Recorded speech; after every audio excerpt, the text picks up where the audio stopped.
Football fever is gripping this country.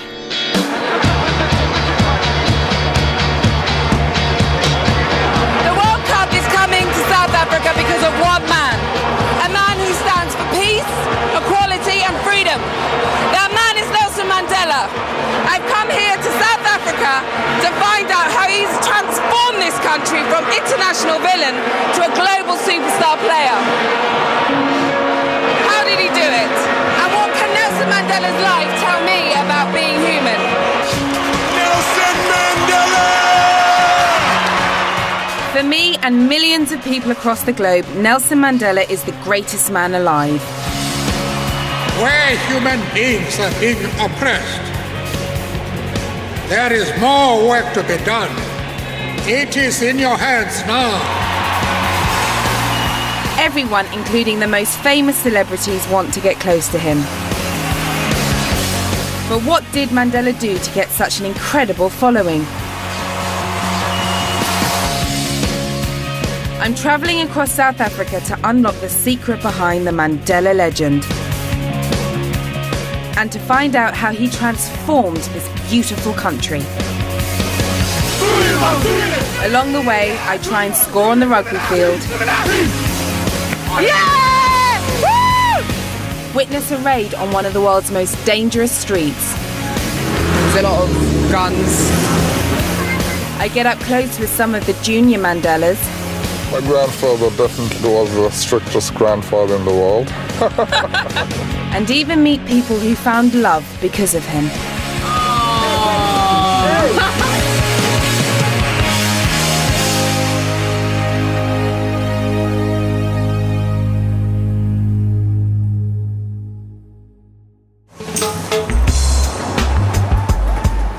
I'm Lenora Critchlow, and my other life is an afterlife. I play Annie the ghost in Being Human. I have to go. It's lovely to see you. But when I was growing up here in West London, there was another man, apart from my dad, of course, who played a big part in my life. That man was Nelson Mandela. Thanks very much. My mother's a teacher, so everything's laminated. So we had this huge laminated poster in my house of Nelson Mandela and quotes, and it had this picture of him kind of coming out the sky. There was a few pictures of us as children, but mostly it was these kind of inspirational quotes. Oh, don't. No, I was a tomboy, that's why. That's our mum. It's me with my dad. The reason why Mandela was so important for me and my little brother Knowlton was because our dad was fighting for black rights too, here in Britain. I found that one. Sweet victory for Critchlow. No compromise to racism. Dad saw racism firsthand. When I was very young, the police raided the restaurant he ran, and he was wrongfully arrested several times. And then when you see like the police and just look. Very oppressive. Oppressive and threatening. Yeah, it's not right. We've still got the video my parents made of the moment when Nelson Mandela was released from prison after 27 years. There's Mr. Mandela taking his first steps into a new South Africa. I do remember watching this when I was younger. A bit like, you know, a lot of Dad's own history and a lot of my childhood stuff. I don't remember when exactly it was. They're kind of like in snapshots in my memory. And when I watch it, it kind of triggers those memories of growing up. It looks like footage from my past, if you know what I mean. The whole world was gripped by Mandela's release. It meant the end of apartheid, the racist system of government in South Africa. That is the man who the world has been waiting to see. And Britain went crazy when Mandela visited London in 1996. I want to assure you that I love each and every one of you here without exception. So this bridge here is that bridge there. We've got Brixton Station and Atlantic Road here. So under this bridge, in 1996, there was a hell of a lot of people who turned out to see Nelson Mandela. It was like the second coming of Christ. That's the feeling. Wow! Bring it home. Yeah, okay. Everyone was just felt like loving each other because he's a great man. This is words could fail me to really describe the feeling. It was just I've never felt that feeling about anyone. My brother shook his hand like 3 times. He kept running to the end of the line. How old is your brother? 9. 9. See, at 9 years old, he knew to get as many handshakes with Nelson as possible. Every time I look at him, he just has this calm face. It's like really superficial, but it's like, oh, he's a nice man. You can tell. Yeah. He was here.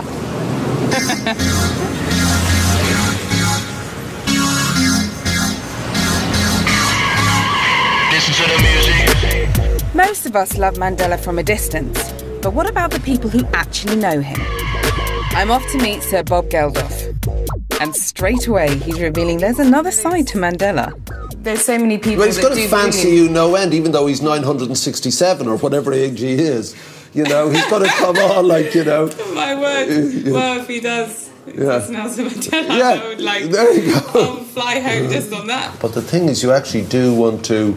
I know it's crap, but he's sort of cuddly, you know. I mean, it's so bizarre that in my life I get to know someone like Mandela. I mean, you know, and you know, people say who's the most, you know, you've met all these people, who's the most impressive person. It's a terrible cliche, but without a shadow of a doubt, the most impressive person I've ever met is Nelson Mandela, you know, because he's a great guy, he's very funny, he wears seriously happening clothes, adores women, loves kids, you know, I mean, what's there not to like in this guy, you know? It's time for me to head to South Africa for the first time ever. I can't wait. But I'm also a bit nervous. Everyone's told me my life's going to get changed. So, change is good.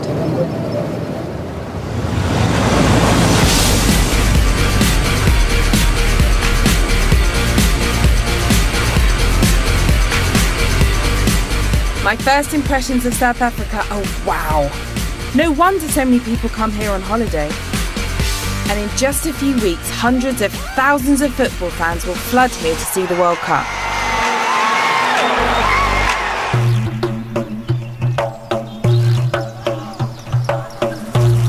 Back in 1995, the country found itself hosting the World Cup played with a different shaped ball. I can't believe my luck. 15 rugby players from the local uni, all to myself. Please don't drop me, this is my business, okay? No one's given the South African football team much of a chance of winning the World Cup. But back then, the rugby team got all the way to the final, and Mandela put in a special appearance. Nelson Mandela came into our change room before the game and wished us luck.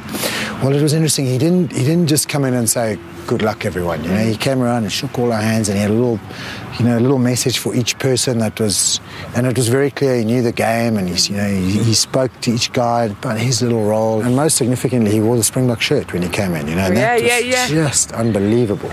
All right, so it was Inspired by Mandela, Joel Stransky scored the winning kick in the last minutes of the match. Show us how it's done, Joel. Oh! Yeah!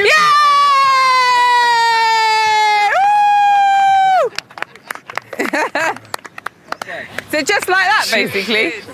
pretty much just like that. Do you remember the day, remember the moment? Like, if you shut your eyes, can you just hear...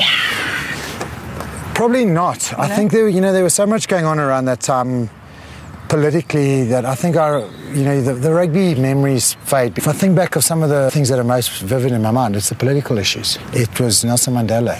It was, the celebrations afterwards and people of all different cultures and races celebrating together. And there's no doubt that at the time, the nation did unite around us. And absolutely. It wasn't because of us, the rugby players. It was because of Nelson Mandela. That was really... I'm right here, guys. At the time, rugby was seen in South Africa as a sport just for the whites.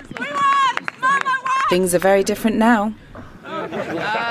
guy, token white guy. There's always one. As I understand it, and correct me if I'm wrong, the fact that you're the token is actually quite a new thing, in the sense that it used to be a white man's game. Is that true? It's not completely true, because there's a lot of rugby played by black people. It's just that it was never in the limelight. Much as I'm like the only white guy on the team, I enjoy playing for this team. I love it. Yeah. But you know what? At the moment, it's not really a colour thing. No. A race thing. No. Which is lovely. Isn't that nice? It's a sport. That doesn't come into it. So here's my next question, big question, is what does Mr. Mandela mean to you guys? You know when they say someone's a father figure to you, and you don't even know that person? That's Mandela. Everyone has a role model, you know, and I think every child in South Africa would say it's Mandela. You know, that's my side of it. Basically, he's the father of a nation. Like as he said, I mean, he's the father figure for everyone in this country. Black, white, Indian, colour, doesn't matter. He's the father of our country, and that's how I see him. So you like the guy, basically? We love it. We love it. In a nutshell, yeah, he's all right, isn't he? In a nutshell. This is a hot scrum, guys. Thank you for inviting me in. It's been moving. I feel very privileged, trust me. Right now, this is what we do pre and post the game. It's our war cry.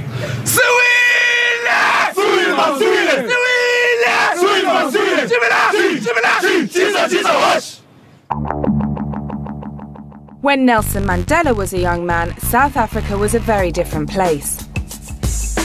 White people, who make up less than 10% of the population, ruled the country. Racist laws made to keep blacks separate from whites meant black people had to live where they were told and couldn't even travel without permission. If the police stop an African and he has forgotten his book of passes, they put him into jail. Blacks were separated from whites in everyday places like beaches, schools, hospitals and buses. Black people didn't have the vote and were third-class citizens in their own country. And if they complained, they were dealt with, often brutally. In 1960, at a place called Sharpeville, police shot dead 69 unarmed protesters. This terrible massacre helped convince Nelson Mandela to become a freedom fighter. He set up the armed wing of the government's main opposition, the African National Congress, the ANC. And so the white government threw him in jail. You can set me free or bang me up. Just stop torturing me, tell me what you're gonna do. I'm heading to the island prison where Mandela served most of his 27 years inside. You can set me free or bang me up. Robben Island was a maximum security, black-only political prison. Life there was very tough. Hard manual labour was part of the punishment. If I was on my way here to be imprisoned on an island, I'd be absolutely terrified. I think I'd be very tempted to jump ship.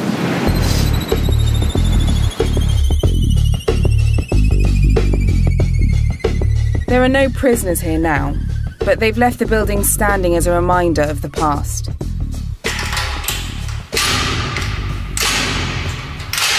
There's a master key. It opens, closes twice. I see, I'm doing it gently.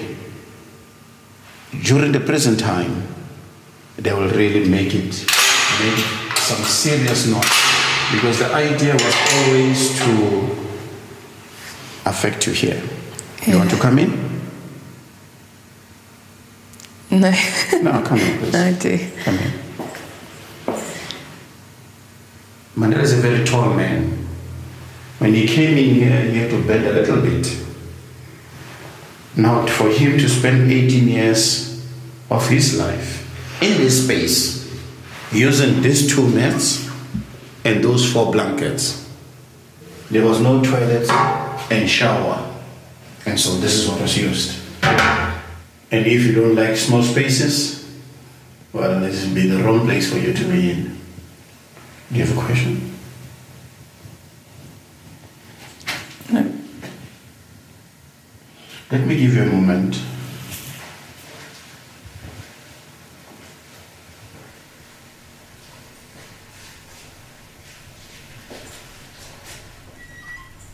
Standing here, in Mandela's actual cell, it all starts to feel so much more real and so much more cruel. Almost 20 years in a place this size. How could anyone cope? When apartheid was at its strongest, we needed a symbol that will capture that struggle, and Mandela became that symbol. Hundreds of political prisoners were held here in these tiny cells. My guy Dede was one of them. This is the cell I was kept in. 6 years and 5 months of my imprisonment was spent in this cell. You're going to think this is weird, but for me, I've developed this system. When I have my rough days in the prison, tours, when everybody's gone, I come back here. I sit here. Sometimes I cry. Sometimes I think about my father. My father is my hero. And I never got to bury my father. They killed my father in such a cruel way. He opened a letter. The letter passed a bomb and it blew him up. And they found a head there, a torso there, a leg there. My father was reduced to a black plastic bag. You understand? A black plastic bag. I never got to say goodbye.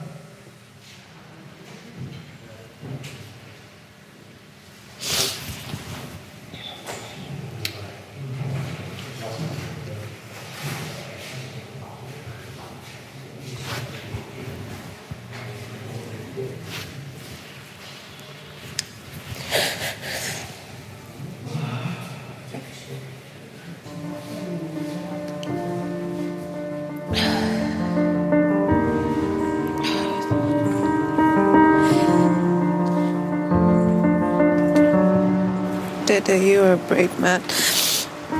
My father's my hero too. Yeah? Went to prison too. Okay. He's still alive, but he's ill. Oh man. But I just, like you say, Mandela is the name and the symbol, but there's so many men, and you just think, that these just cheap life. Yeah. I understand. A black life, African life, so cheap. That's the thing. That's the thing.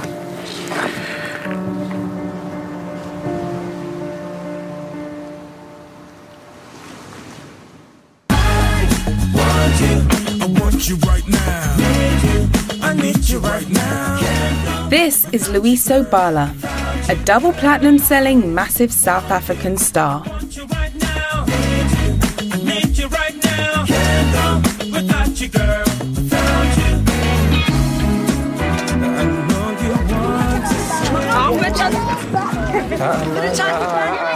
In his home township, Loyiso is now a bit of a celebrity. When Mandela was in jail, Loyiso was growing up on these streets, living every day in fear of the white police. The one thing that really kind of got to me was the way that, the system would actually come in and infiltrate us within our own, within our own communities. For instance, like there'd be police going up and down, in trucks, day in and day out, On this road, up and down. On this exact road. The thing is, if you're going to call it apartheid and you say that people might be segregated, then leave us alone. Do you know what I mean? And then, if you don't want us there, then leave us alone. But for kids like Loyiso, Nelson Mandela was a hero. Nelson Mandela, when I grew up, Nelson Mandela was sort of, like in the fairy tale when you read the book and you hear about the prince is going to come and, going to come and save, the people. That was Nelson Mandela to us. He was sort of like this mythological hero who would one day come out of prison and, and save us. You know what I mean? Hi, I'm Lenora. That's my mom. I'm staying the night with Luiso's family. Lenora, yes, Hello, yes, Lenora. Pleased to meet you. Before dinner, Luiso lets me in on a little secret. When I was like 4 or 5 years old, and they would ask me, "So, what do you want to be when you grow up?" I said, "I want to be a white man." That's brilliant. Oh my gosh. You know, and that's how sad it was. As much as like maybe that's just dreaming. Because I thought like I thought that like that was that was the change. That eventually would be like, we'd be white people. That's how life kind of gets better. There's a lot of water here. Food! Oh, nice. Thank you very much. Luiso's uncle was involved with the ANC during apartheid. The police arrested him and tried to turn him into an informer. When I was in that solitary confinement, I was always visited by the security police. They will always beat me, wanted me to say what they want me to say, because what they wanted me is to tell people that so-and-so is doing whatever so that they can go and harass that person and kill them on other instances, So I had to resist myself and say, I cannot give them this information. It was about breaking your spirit up to a point where you couldn't rise, you couldn't think, you felt inferior. What really strikes me is just whenever you talk about fighting back, it's never from a place of anger, it's never from a place of resentment or blame. It's much more a thing of, that you were fighting for equality. Obviously, this is about Nelson Mandela.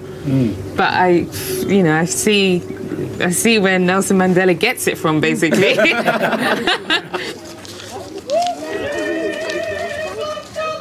As the sun went down, I found out where Luiso gets his musical talent from.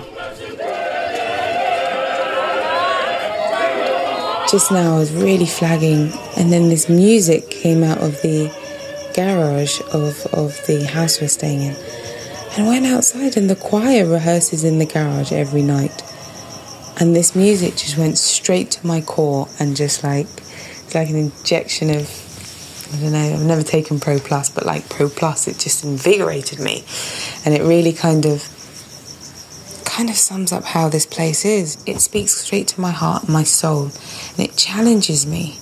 It challenges me to challenge the way I think. I've not met any victims here. Nobody I've spoken to wants to be thought of, would call themselves, or would relish the idea of being a victim in any sense of the word.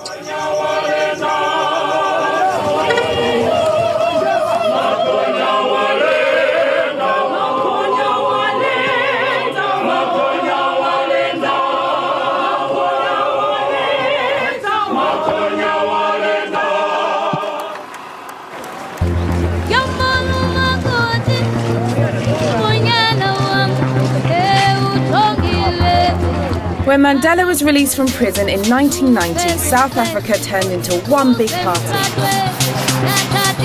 People had been waiting for years for this moment. But the moment passed.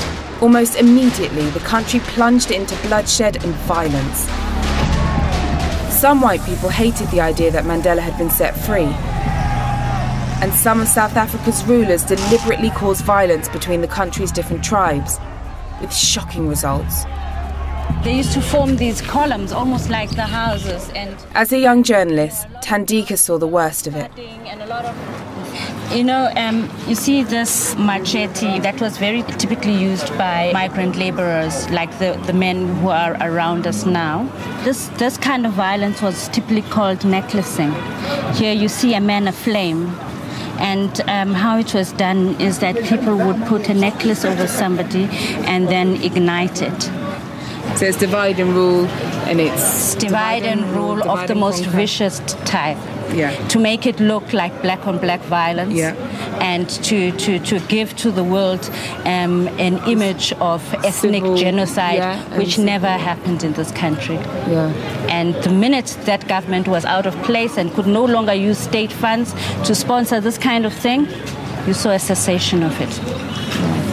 Did you ever see, white foot soldiers attacking? You know what I mean? Personally, yes, they would. Let me show you some pictures of them. Here they are. Yeah. Here they are. Everyone was fighting everyone. The country was tearing itself apart.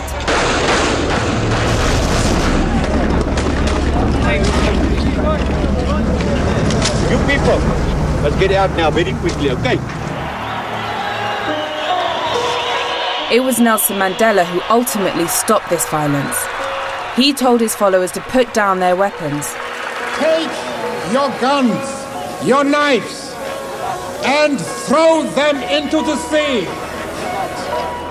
I cherish the idea of a new South Africa, where all South Africans are equal. Mandela's time had come. The white president agreed to his peace plans. 4 years after Mandela was set free, there was an election and millions of black South Africans took to the streets to vote for the very first time. It was another incredible day for South Africa, and Thandika was in the crowd. I voted for the first time in '94. It was exhilarating because people just stood in the lines and started screaming. But we didn't scream inside the voting booth, because if we were to do so, we would disturb other people's right to vote. And if people have waited like 1,000 or 100 years to vote, you just don't disturb them when they're voting. And then you can really scream afterwards and throw your hands up. Yeah. I wish I could describe such an exciting voting experience. For me, it's more like, Lee, have you voted? Oh, go in, Mum, go in. But, yeah, I shall never miss my vote again. I shall never. That is a vow. People quite happily queuing for hours to cast their vote for the first time as adults. I mean, that is really, it's just profound stuff to me. It's really given me a sense of, I don't know, a very empowering feeling to have gone from that level of devastation, violence, turmoil, persecution, discrimination, and then to kind of be where they are now. It's really just, you know, it's like having a cold shower.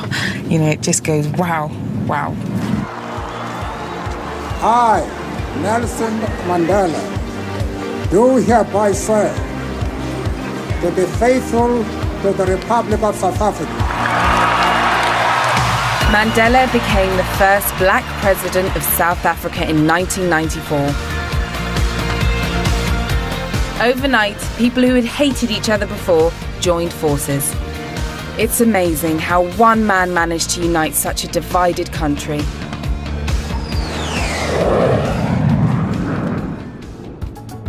But there's another side to this incredible man, his family.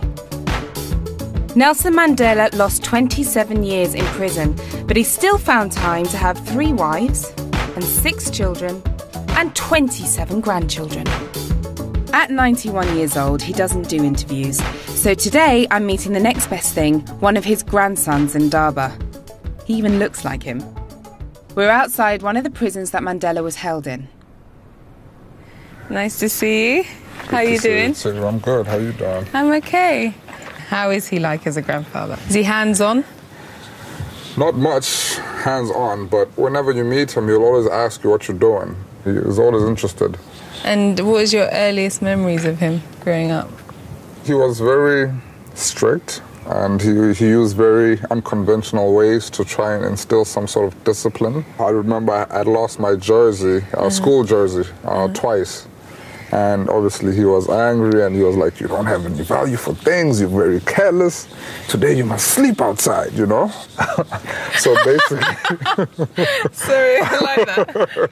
Sleep outside. Yeah. Did you lose your jersey again? Nah. Job done. Sleep outside.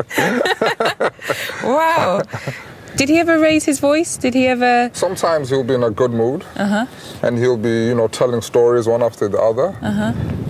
Sometimes he'll be just in a bad mood, foul mood, and he won't talk or say anything. And when he does talk, it's like, it's very stern, very hard, Mandela's family is part of a traditional African tribe, which has an extreme way of turning boys into men. You know, we, Xhosa men, we don't get circumcised at birth. Okay. So we get circumcised around about the age of 18. And we go to a mountain. It's like a sacred place for men, and only a man can discuss it. And I'm not even allowed to say, especially to a woman, it's even worse speaking to a woman, because then totally respect you get the worst luck or anything. You can imagine, you're going to get circumcised, no anesthetics, no conventional medicine or drugs. It's pure herbs.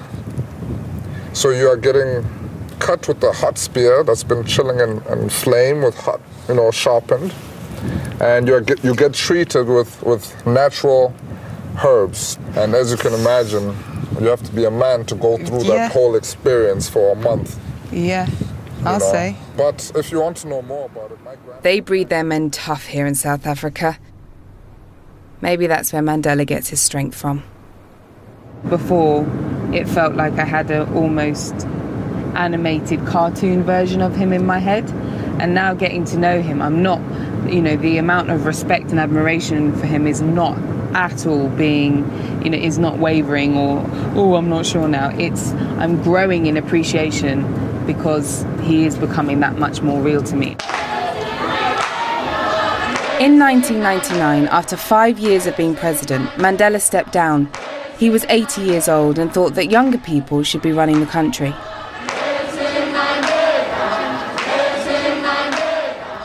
But instead of retiring like any normal grandfather, Mandela set off on a worldwide mission to get more things done for the country he loved. He used his image and his personality, including his unique taste in shirts, his charm and his celebrity friends, to persuade world leaders and people like you and me to support big causes like Make Poverty History. In this new century, millions of people in the world's poorest countries, they are trapped in the prison of poverty. But for Mandela, his biggest campaign of all is also very personal to him. AIDS. You young people, HIV doesn't just happen like getting a cold. Millions of people have died of AIDS in South Africa, including Mandela's own son.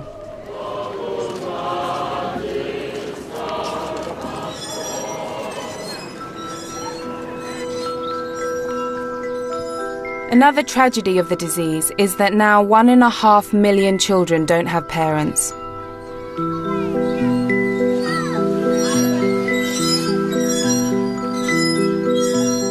This orphanage, like hundreds of other outreach projects, is part funded by the Nelson Mandela Children's Fund. You take them as your children. You don't take them as other person's child. You know that this is my child, and that one is my child, and that one is my child. You teach them the same way. Nsifo is one of the many carers Mandela helps pay for. And so far, Nelson Mandela's raised £50 million to improve the lives of children, involving celebrities and his entire family in the process. Meet my second Mandela grandson, Kwaku. For a long time, not just within our family, but within this nation, there was a certain belief that HIV and AIDS was a poor man's disease, and it really proved that it wasn't. It struck us all, and I think for us, the key was not, to kind of sweep this under the carpet and act like this hadn't happened. Was to show people. And again, I talk about my granddad trying to lead by example. Losing his only, or his last son, and having the courage to, sit there and tell the world that, he died of HIV and AIDS. And it was hard because a lot of people, wanted to share in our suffering. I remember, my uncle's funeral and how massive it was, how many people came to it. And it was endearing because you see this huge amount of support, but at the same time, you feel that you do want to have some sort of privacy. Yes. AIDS has touched almost every family in South Africa.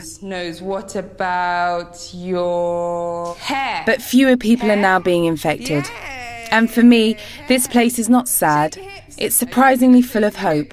Can I get a big hug from everybody? I have to go now. I want to go. Oh, yeah. Thank you so much. Oh. Squeezed with love.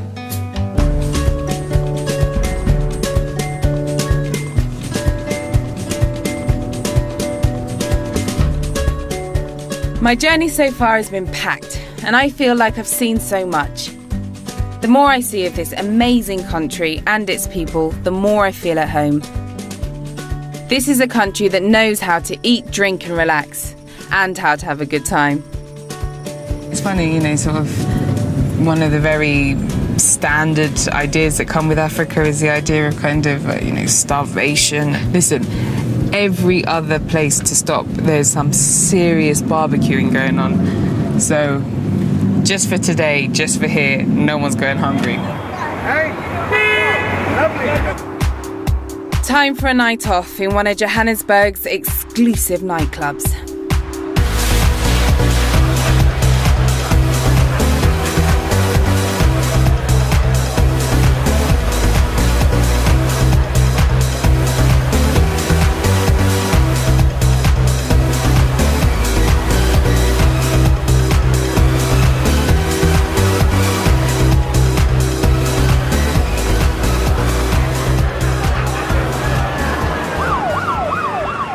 But in other parts of this city, every night there's a reminder that South Africa still has big problems.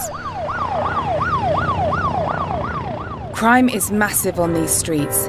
There are 18,000 murders a year in South Africa, and visitors to the World Cup have been warned to be on their guard.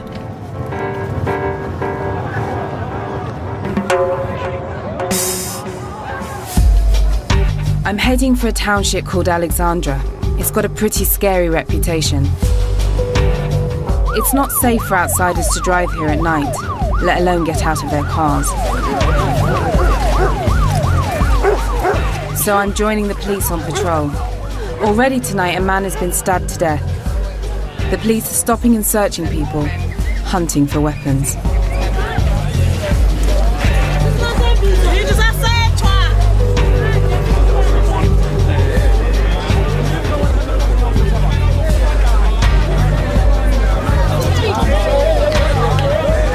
What's quite alarming about it is the route that we just took. I mean, the police presence was very, very heavy. There's a lot of cars, a lot of vehicles, a lot of guns, a lot of bulletproof vests, and a lot of heads. Like, the manpower was a lot. So kind of is a reflection of how, you know, severe the crime is, if that's the counteraction, if you know what I mean. I've noticed the police are not going down any of the side alleys off the main road, and they are staying very close to their support vehicles at all times. It suddenly feels very tense. They're raiding this bar looking for knives and guns, and a man is arrested. The whole area feels very on edge. This is a totally different side to South Africa.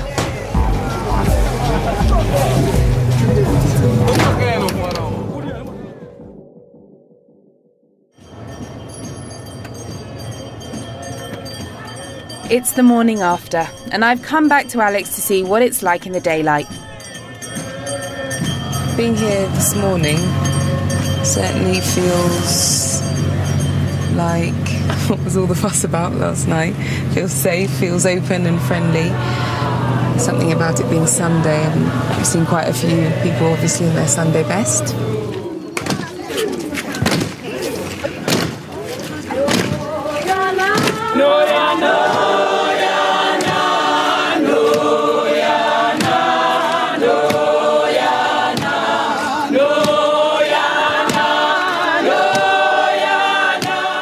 The sense of community here feels very strong. So why is there so much violence in this neighbourhood?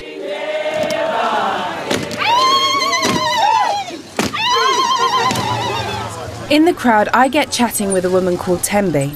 She knows all about the crime on the streets. December, and this guy came with a gun. and he said, give me the phone or else I'm gonna shoot you. I remember seeing there was one guy, I think he didn't know anything about this area. You know, you would get like you guys, you would come here, but he was coming from like another region. I saw these guys, they went to him and then he had a bag. They took his bag and they shot him. They killed him, just like that. Tembe offers to take me down the alleys the police didn't want to patrol. Everybody here, they all share this toilet, all of them. Over 1 in 4 black South Africans are unemployed, and half the black population lives on less than £3 a day. There's more than 10 people in this house. Oh, that's a party. Where's their water? Where do they have a water They use supply? the toilet that I showed you, it's got a tap. We go further into the maze of shacks and slum houses. Tembe tells me 50 people live in this building. More than 5 people sleep here. Yeah. You see? And then each room it's separated with these sheets. Yeah. So there's still more that side. Okay, there's more. But you can't, I don't know, it's very dark. And they're renting this place. They're renting this place. Okay. Surely it's this poverty that's behind the massive crime problem. The 2010 FIFA World Cup will be organized in South Africa. Nelson Mandela was the centrepiece of the campaign to bring the World Cup to South Africa. There will be 32 nations taking part, and millions of people will flock to 10 stadiums across the country. Everywhere I go, I can feel the excitement. Football is a huge passion here. But Nelson Mandela hopes that, as well as an amazing month of international football, the World Cup will bring badly needed money into the country, giving South Africans new jobs, new roads, new businesses, and a new hope for the future.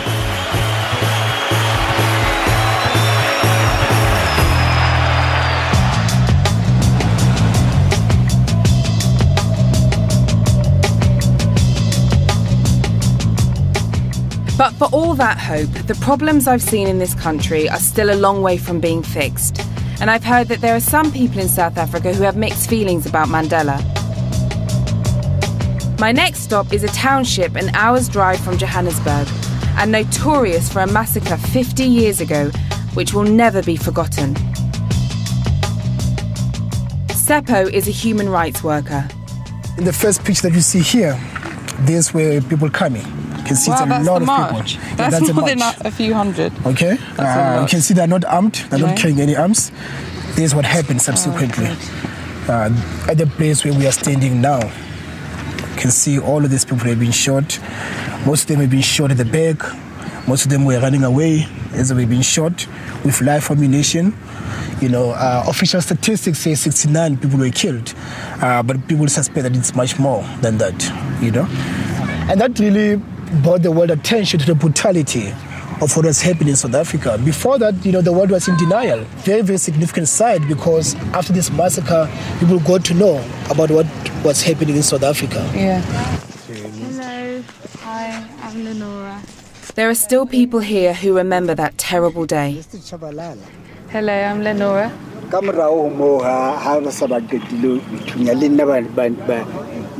Oh, so he was shot here. You can see the stitches. The individuals who carried out this massacre have never been brought to justice. As part of Mandela's peace plan for South Africa, many horrific crimes on both sides, black and white, were forgiven. When Mandela came to that power, we thought it will have some meaning to us. I'm still angry even now, because what benefits did we get? Nothing. Even now, I'm still like this. I don't have job. we are just nothing. To our surprise, the perpetrators were given amnesty. Then Mandela He just say, make peace. Just for his own sake, because he was the president. And it's not just the older people who are angry. Just a few weeks ago, just before the 50th anniversary of this massacre, people went about in rampage, burning hospitals, burning schools. You can see this post office, is broken there, is burned. People really very angry that our lives have not changed. I believe that, Nelson Mandela compromised too much. He pandered too much to white fear at the expense of black expectations and black hopes and all the principles of the struggle. The struggle was not simply about transferring power from white hands to black hands. It was also changing the living conditions of people. And that was betrayed. That never happened. The figure of Nelson Mandela camouflaged the selling out that was happening. At that moment, that was what other people argue. It's an important. One can't ignore opinions like that. It's the first time on this trip I've heard anything negative about Nelson Mandela, and meeting those two survivors of the Sharpeville massacre has given me a restless night. I found it hard to sleep last night thinking about it. I found it hard to shut off. I look at these two people in front of me and I feel like I owe you my freedom. I feel like you've paid such a price and they're still paying a price for me to have the opportunities I have, for a couple like my parents to even be okay and have children. I feel like I owe them so much. I feel like without these individuals, where would we be?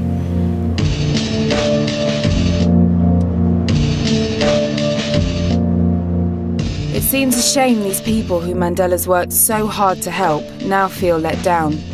But I'm finding out this is a complicated country. He, Mandela the man, is becoming a lot more three-dimensional, a lot more real. And that brings with it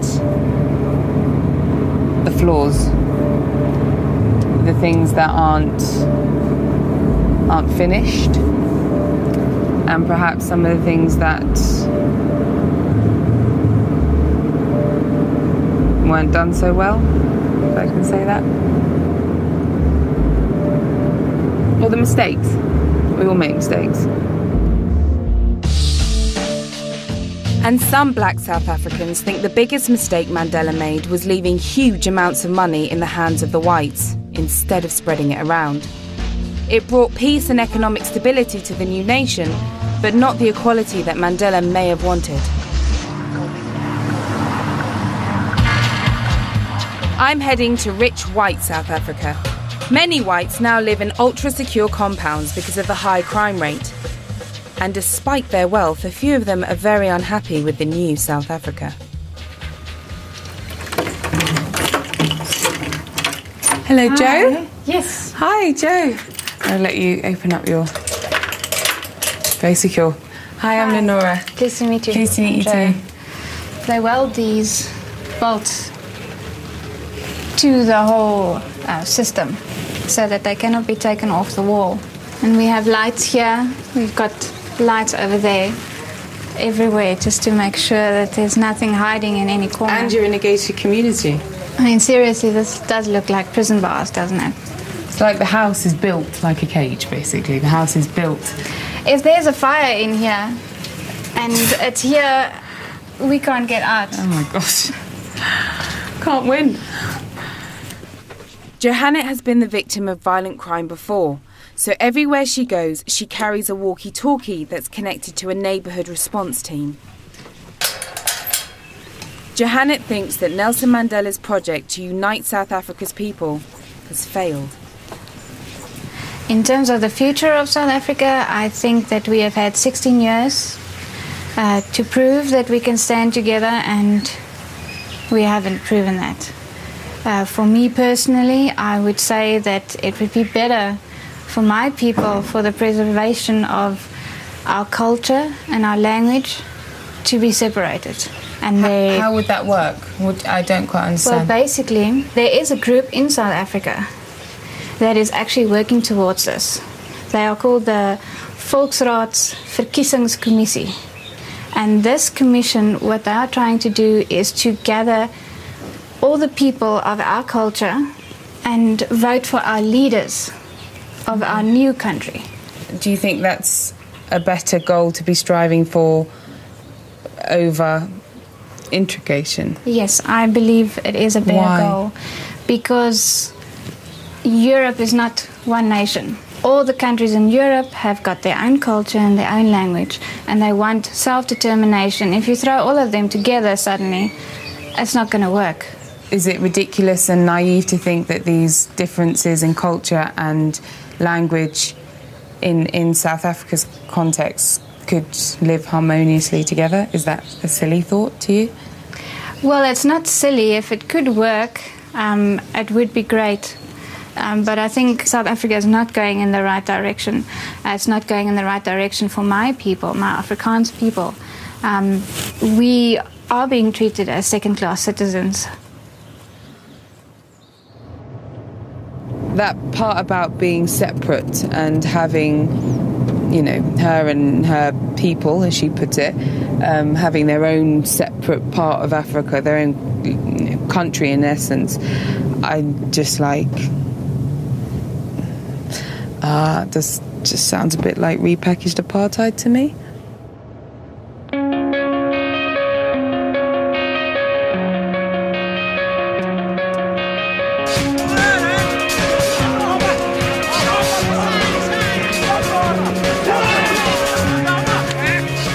Next day, I head to Soweto, a world-famous black neighbourhood, to meet a South African family who sum up Nelson Mandela's hopes for the country.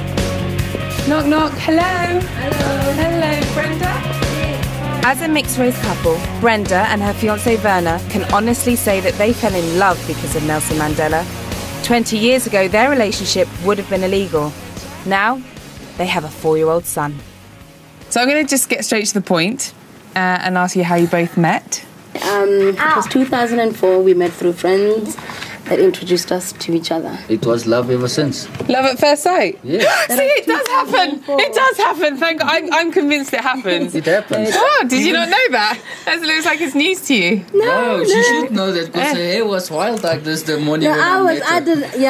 I looked weird, and trust me, I don't think it was love at first sight. You were weird. Clearly works.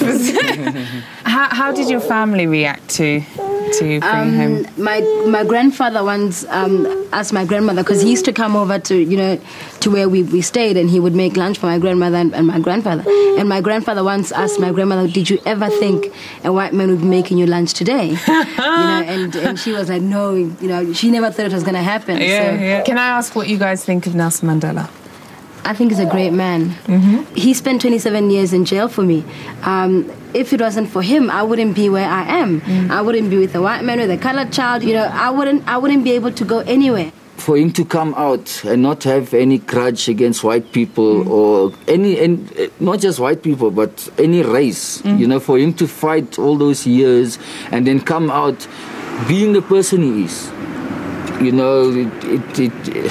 there's no words for how great Mandela could be or how great he already is.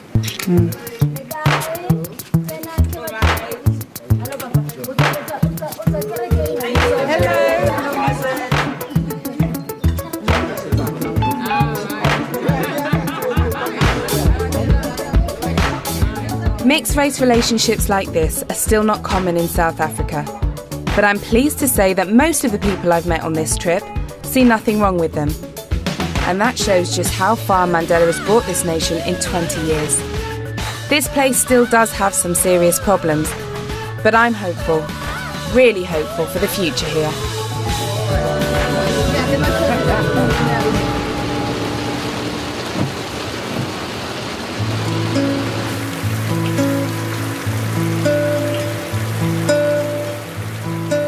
I've got one last place I want to visit before I head home.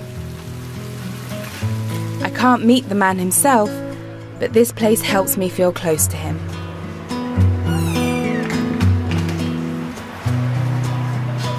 It's the house Nelson Mandela lived in before he was arrested, and the home he returned to after his release.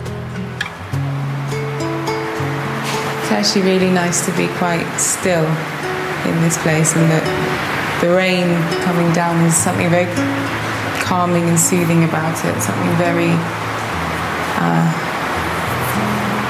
brings it alive, really, brings this place alive. I think it helps that I have a very vivid imagination, and I can imagine this place being alive with a family. I think it just really brings home the fact that he was just an ordinary guy. He's done something pretty extraordinary. It's been a long and emotional journey for me. Mandela has achieved so much. He's ended apartheid and avoided civil war. He's forgiven the people who put him in prison, and he's given hope to oppressed people all around the world. Yes, Mandela may have made mistakes, but we all do. For me, coming here has convinced me that Nelson Mandela really is the greatest man alive. He shows us that we don't have to be victims of our past, that we can let go of our bitterness, and all of us can achieve greatness.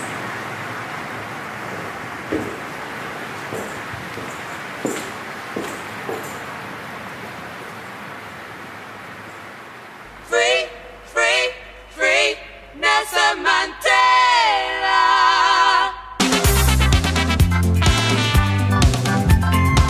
For an exclusive interview with Lenora Critchlow, just go to the BBC Three website and click blog.